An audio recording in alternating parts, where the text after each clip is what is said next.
రెడ్డి విమర్శించారు. లోయర్ మానేరు సందర్శించారు. నాడు నిండు కుండలో ఉన్న మానేరు నేడు పూర్తిగా ఎండు పరిస్థితికి తీసుకొచ్చారన్నారు. మొత్తం నీళ్ళు లేక ఎండిపోయి పచ్చగా గడ్డి కనబడుతూ ఉంది. అటు పైన బ్రాంచ్ చేస్తూ కనబడుతూ ఉంది. వాస్తవానికి ఇది ఇప్పటికీ నింపాల్సి ఉంటే ప్రభుత్వం ఇవాళ మనకి ఏదైతే గోదావరిలో లక్షలాది క్యూసెక్ల నీళ్లు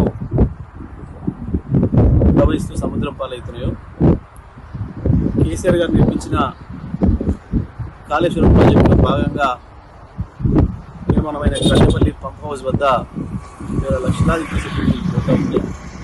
అక్కడ ఒక్క పంపు ఒక బటన్ నొక్కి ఆన్ చేస్తే చక్కగా అక్కడి నుంచి అనారం సుందిల్లా ఎల్లంపల్లి బ్యారేజ్ నుంచి తీసుకొని లక్ష్మీ పంప్ హౌస్ ద్వారా దీనిపైన ఉన్న మిడ్ మానేరుకి వచ్చి మిడ్ మానేరు నుంచి దీంట్లో నింపాల్సిన అవసరం ఉంటాయి.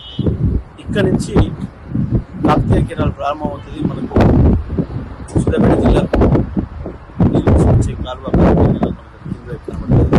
ఇప్పుడు మనం నిలబడి ఉన్నది లోవర్ మానేరు డ్యామ్ కట్ట. ఇది మనకి కనబడుతున్నది మానేరు డ్యామ్. మొత్తం నీళ్ళు లేక ఎండిపోయి